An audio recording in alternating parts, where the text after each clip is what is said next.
Ethan Cole was a man who had everything people thought they wanted. He was the CEO of a large company, and his face was often in magazines. His house stood tall at the edge of a quiet neighborhood, but he never spoke much to anyone around him. The neighbors whispered that he was cold and rude. He liked it that way, worked late hours, kept his phone close, and walked with his head down, so no one would try to greet him. Life for Ethan was money, meetings, and contracts. He liked silence more than voices. He liked locked doors more than open ones. But silence has a way of becoming heavy, and Ethan carried that weight without even knowing it. He told himself he was fine being alone. Next door lived Claire and her little daughter Lily. Claire worked hard as a nurse, often leaving early and coming home tired. Lily was small and bright, always curious and full of questions. She had seen Ethan many times, tall in his black suit, walking fast from his car to his door. He never smiled, never waved. To her, he looked like a storm cloud. But children have hearts that see through storms. One morning, Ethan was leaving for work. The sky was pale and the street was quiet. As he locked his car, he heard a small voice call out, turned, frowning, and saw Lily standing at the edge of her yard with a little backpack.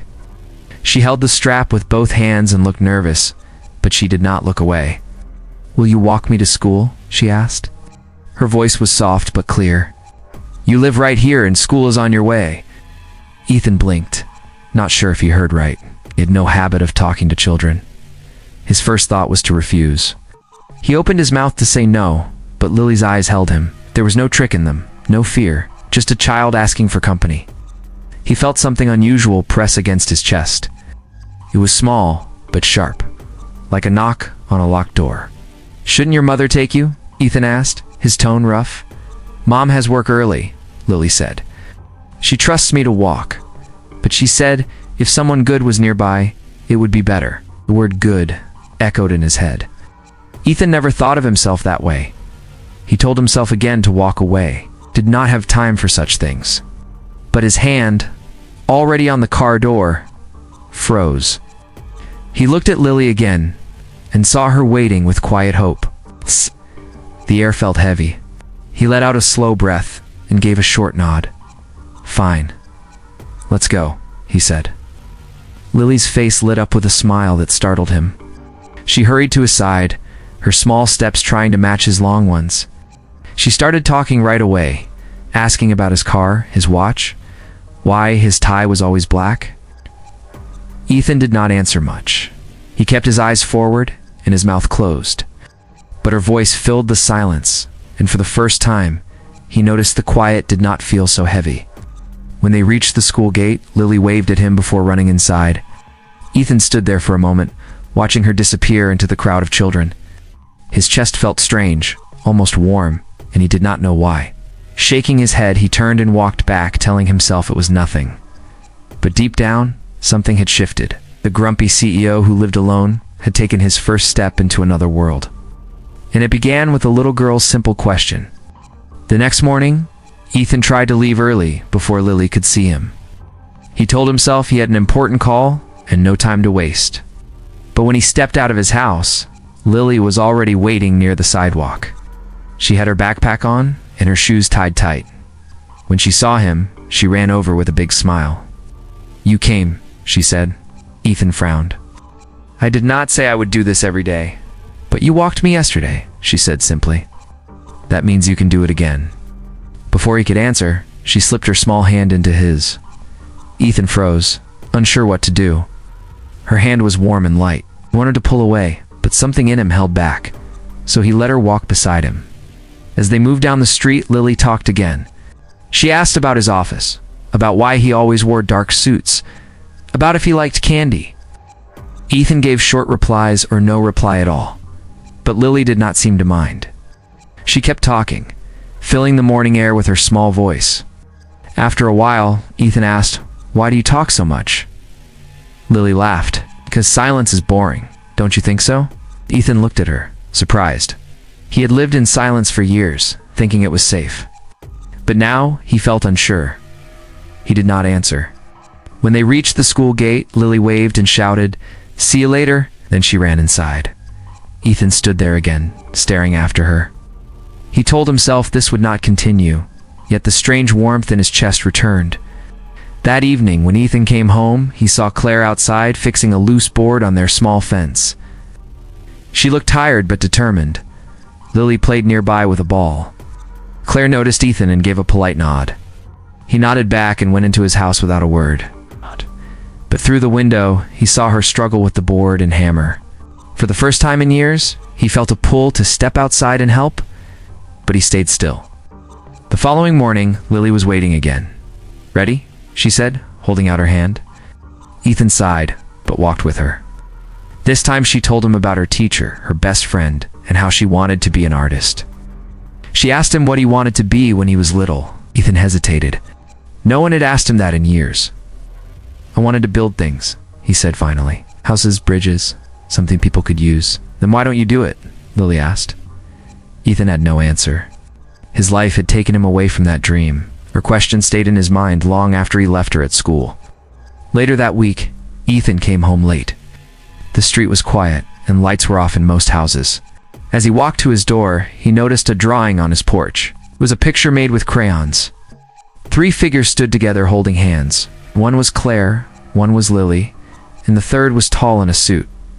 Above it were the words, "Thank you." Ethan picked it up and stared at it for a long time. He felt something move deep inside him, something he thought was gone forever. The next morning, he left his house and found Lily waiting again. She smiled as if she knew he would come. Ethan looked at her, then at the school down the street. He let out a breath and gave a small nod. "Let's go," he said. Lily took his hand and together they walked on, the sound of her voice breaking the silence he once thought he needed. The days passed, and Ethan found himself slowing down in the mornings.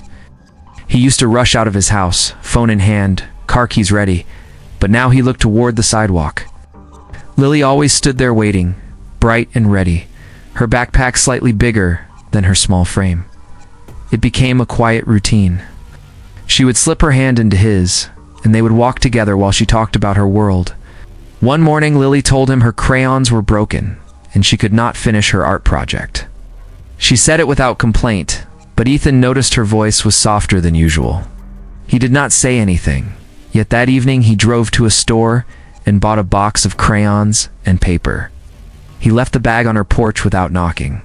The next day, Lily ran to him with a wide smile. "Thank you," she said. "I know it was you." Ethan shook his head, but felt the warmth in his chest again. One afternoon, as Ethan returned from work earlier than usual, he saw Claire coming home from her second job. She carried groceries and looked tired, her shoulders heavy. Lily ran out to greet her, hugging her legs. Ethan stood by his car, watching. Claire noticed him and gave a small nod, her face calm but weary. Ethan wanted to say something, but the words never left his mouth. Instead, he carried his briefcase inside, though the image of her tired face stayed with him all night. The next day, Lily walked with Ethan and told him that her mother sometimes skipped dinner, so she could make sure Lily ate first. Ethan frowned at that, but he stayed silent. He was not used to asking about people's lives. Yet the thought troubled him as he sat in his large office surrounded by polished glass and steel. He had every meal brought to him without effort, while next door, a mother struggled to stretch every dollar. The thought would not leave him. A week later, Ethan noticed the fence between their houses was broken. Claire tried to fix it after her shift, hammering nails into the wood while Lily watched. She struggled to hold the board in place, her hands trembling from tiredness. Ethan stood at his window, fighting with himself. Finally, he stepped outside. Claire looked up, surprised to see him. Without a word, he took the hammer from her and fixed the board firmly. Claire blinked, then said, "Thank you." Ethan gave a short nod and returned to his house. Lily whispered to her mother, smiling as if something important had just happened. From that night, Ethan began noticing more. Saw how Claire hurried each morning, leaving before sunrise. He saw how Lily waved from the window when he came home late. He began leaving little things on their porch, a bag of groceries, a warm blanket, sometimes books for Lily. Claire did not return them, but she also did not speak of them. She simply accepted them in silence. During their walks, Lily kept asking questions. "Why do you always wear black ties? Do you ever get lonely in that big house? Do you have family?" Ethan never answered the last question, but her words struck him each time. He had walls built around his life, and this small girl kept finding cracks to slip through. One evening, Ethan returned home and saw Claire sitting on the steps with her head in her hands. Lily was asleep inside. Ethan walked past, but something stopped him. He turned back and asked, "Are you all right?" Claire looked up, her eyes tired yet strong. "Just a long day," she said. Ethan gave a small nod and stood there for a moment before going in. It was only a short exchange, but it was the first time they shared words beyond polite greetings. That night, Ethan lay awake, thinking of Claire's tired eyes and Lily's bright smile. He realized he was no longer walking the little girl to school out of chance. Something deeper was pulling him closer to them, though he could not name it yet. As weeks turned into months, the small walks to school became part of Ethan's life. He did not plan them, yet each morning he found himself looking forward to Lily waiting on the sidewalk. Walked with her, listened to her endless stories, and even answered more questions than before. The silence he once guarded so strongly was now filled with her voice, and strangely, he no longer missed the silence. Claire began to notice the change too. She saw how her daughter's eyes lit up when Ethan arrived. She saw how Lily laughed more, how she talked about their walks with joy. Claire did not fully trust Ethan yet, but she could not deny the difference he made. Still, she kept her guard high. Life had taught her not to lean on anyone. One rainy morning, Lily woke up sick. Her face was pale, and she coughed as Claire tried to prepare her for school. Claire decided to keep her home, but her shift at the hospital made it difficult. She worried about leaving Lily alone, yet she had no choice. As she stood in the doorway with her umbrella, Ethan came out of his house. He noticed Claire's worried face and asked what was wrong. She hesitated, then said, "Lily has a fever. I cannot miss work, but I hate leaving her." Ethan's chest tightened. Without thinking, he said, "I will stay with her." Claire looked at him with surprise. She wanted to refuse, but Lily tugged at her sleeve, whispering, "Please let him." Claire studied Ethan's face, then nodded slowly.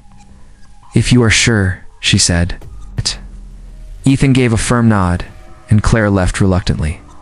Ethan stepped inside their small home for the first time. It was warm but simple, filled with books, drawings, and little signs of love.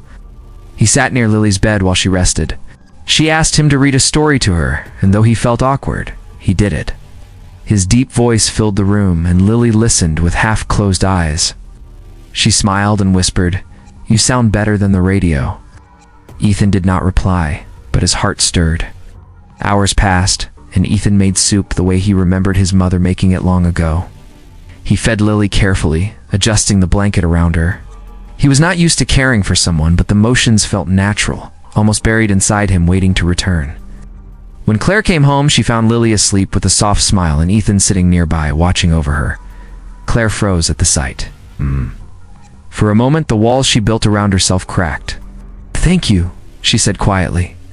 Ethan only nodded and left without another word, but that night he could not stop thinking about it. He had spent years filling his days with work, yet one afternoon with a sick child felt more meaningful than all his contracts and deals. After that day, Ethan began joining Claire and Lily for small dinners. At first it was simple, a plate shared across the fence, but soon he sat at their table. Claire remained cautious, speaking politely, watching him with careful eyes. But she also laughed sometimes, and Ethan noticed how her smile made the room brighter. Lily sat between them, often guiding the conversation, unaware of the silent bond forming. Still, Ethan struggled with feelings he did not fully understand. He wanted to protect them, to ease their burden, but he also feared getting too close.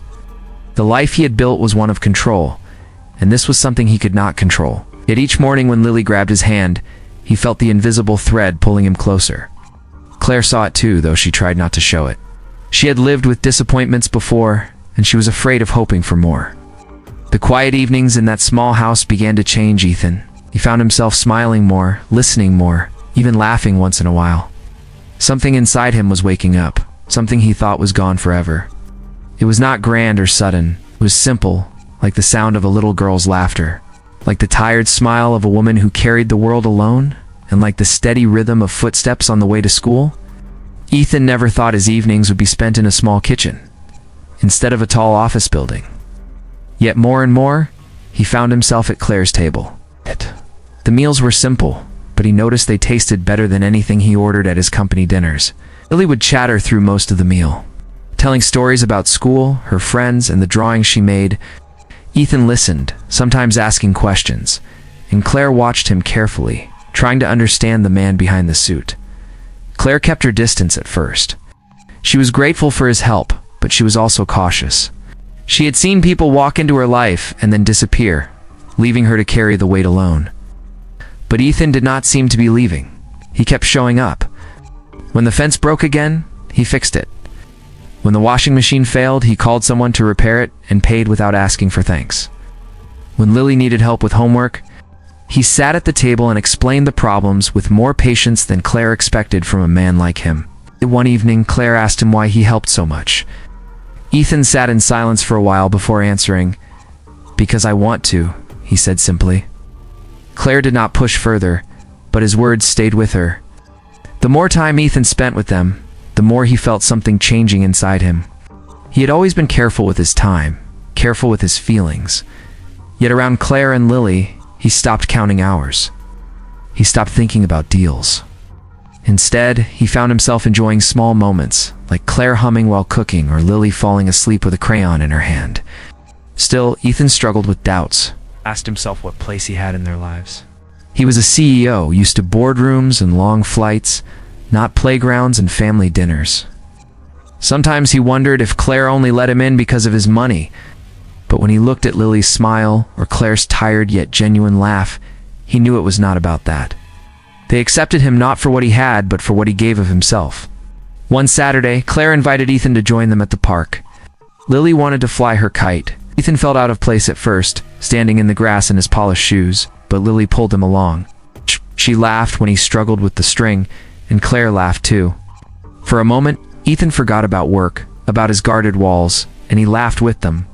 It was the kind of laughter he had not known in years, and it startled him. Later that night, Claire thanked him for coming. She said, "You make her happy? I see it every day." Ethan looked at her, and for the first time, he wanted to say more, to tell her she made him feel alive again. But he held back, the words heavy on his tongue. He feared breaking the fragile balance they had built. As the weeks went on, the bond grew stronger. Ethan noticed the way Claire's hand brushed his. When she passed him a plate, he noticed the way her eyes softened when she looked at Lily, and then at him. Claire noticed the way Ethan stayed a little longer each evening, as if he did not want to return to his empty house. She noticed how he carried himself differently, less like a man guarding his world and more like a man searching for one. Deep inside, both of them felt the invisible pull of something they could not name. It was in the simple walks to school, in the shared meals, in the quiet moments when words were not needed. It was not loud or rushed, but it was strong, and though neither dared to speak it, they both knew their lives were no longer the same as before Ethan first walked with Lily to school. Ethan thought he had found balance between his world of work and his world with Claire and Lily, but pressure from his company began to rise again. New deals demanded his attention, and investors expected him to travel more. He stayed later at the office, sometimes missing dinner. When he came home, the lights at Claire's house were already off, and he felt the emptiness he once thought he could live with. The silence returned, and it weighed on him even more than before. Claire noticed the change. She saw Ethan rushing out in the mornings, answering calls while walking Lily to school. He still held her hand, but his mind seemed far away. Lily noticed it too. One morning, she asked, "Will you always walk me to school?" Ethan stopped. Her eyes were wide, waiting for his answer. He wanted to say yes, but the words stuck in his throat. All he managed was a quiet, "I will try." Lily's face fell, and that look stayed with him all day. That evening, Claire stood on his porch. She crossed her arms and said, "If you are too busy, you should tell her. She is just a child, Ethan. She believes in you." Ethan had no answer. He looked at her and saw not only the strength she carried, but also the worry in her eyes. He wanted to promise he would never disappoint them, but he also knew the demands of his position would not disappear. Claire shook her head and walked away, leaving Ethan standing in the doorway with a heavy heart. The next week, Ethan flew out for meetings. He stayed in a luxury hotel, surrounded by polished walls and endless calls. But instead of feeling powerful, he felt restless. He thought about Claire cooking dinner, Lily drawing at the table, and the empty chair where he should have been. He called once to check in, but Claire answered shortly, her tone polite but distant. It hurt more than he expected. When he returned late one night, he saw Lily's drawing taped to his door. It showed 3 figures again, but this time one of them was standing farther away. Under it, she had written, "Please don't leave." Ethan stared at it for a long time. The paper was simple, the crayons uneven, but it broke through every wall he had built. He realized then that he was already part of their world, and stepping back would hurt them as much as it hurt him. The following morning, Ethan knocked on Claire's door. She opened it with surprise, said, "I cannot change what I am, but I do not want to walk away." Claire looked at him, her face unreadable. "You cannot come and go when you want, Ethan. She needs someone steady." Ethan nodded slowly. "Then I will be steady," he said. It was not grand, but it was the truth. Later that day, Ethan walked Lily to school again. She looked at him carefully as if testing him. Halfway down the street, she slipped her hand into his and asked, "So you will not stop?" Ethan looked at her and said firmly, "I will not stop."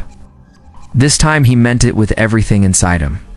Lily smiled, and the weight in his chest eased. That evening, Claire invited him in without hesitation. They ate together, and the silence between them felt different. It was no longer full of distance, carried trust, small, but growing. Ethan knew the road ahead would not be easy, but he also knew he was no longer walking alone. The invisible string that tied him to them had pulled too strong to ignore, and he had no desire to break free. The weeks that followed were different for Ethan. He no longer rushed out of the house with only work on his mind. Every morning he waited for Lily, and every evening he found himself at Claire's table. His office still demanded his time, but for the first time in years he learned to set limits, sent his managers to handle meetings, he said no to late calls, and he chose dinners with Claire and Lily over endless business events. People at the company whispered about the change, but Ethan did not care. He knew what mattered now. Claire saw the difference too. She noticed how he showed up every day without excuse. She noticed how Lily's smile grew brighter, no longer worried he would leave. Claire tried to fight her feelings, but each time she looked at Ethan helping with homework or carrying groceries without being asked, her guard lowered more. She began to see not the CEO, not the grumpy neighbor, but the man who had quietly woven himself into their lives.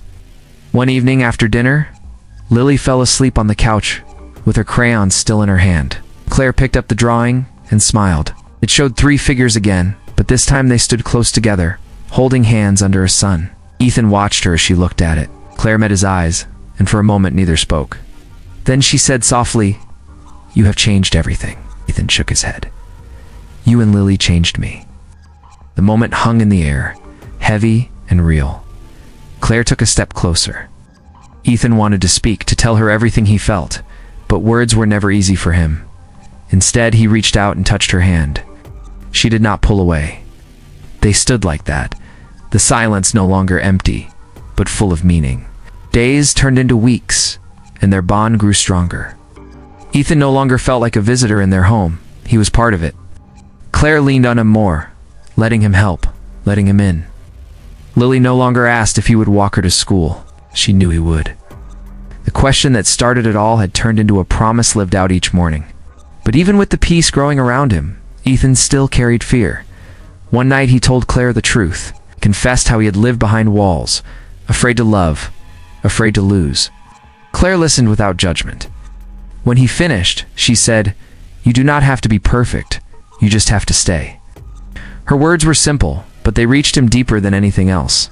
The final change came one Sunday morning. Ethan knocked on their door, dressed not in his dark suit, but in a plain shirt. Lily opened the door and ran into his arms. Claire stood behind her, smiling quietly. Ethan looked at them both and felt something settle inside him, strong and steady. He was no longer the man who lived alone in a cold house. He was no longer only a CEO with endless work. He was something more, something he had not believed he could be. As they stepped outside, Ethan took Lily's hand in one and Claire's hand in the other. Together, they walked down the street. Neighbors who once whispered about the grumpy CEO now watched with surprise as he smiled openly. To Ethan, it did not matter what they thought. All that mattered was the family beside him. The walk was simple, the morning quiet, but for Ethan, it was the most important walk of his life. What began with a little girl's question had turned into something lasting. The invisible string that tied their hearts was no longer invisible. It was clear, strong, and unbreakable. Ethan knew he had found the place he belonged. Not in his office towers, but in the small world built with Claire and Lily, hand in hand.